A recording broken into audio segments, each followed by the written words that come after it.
friends, on this video right now I'll show you how to unpair Bluetooth on your device. So friends, before we continue the steps, do not forget to like the video and subscribe the channel. Okay, so let's start the video. At first what you have to do is just move on setting. Okay, you have to move on setting.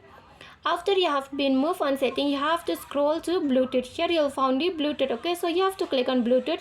After you have been moved on Bluetooth, here is the Bluetooth. You will find the again Bluetooth. Okay, the second one, not this first one, the second one. Okay, you have to check the second one, and here you will find the icon. Okay, in this blue color, any color maybe, but this one is blue color. Okay, maybe it's totally blue only.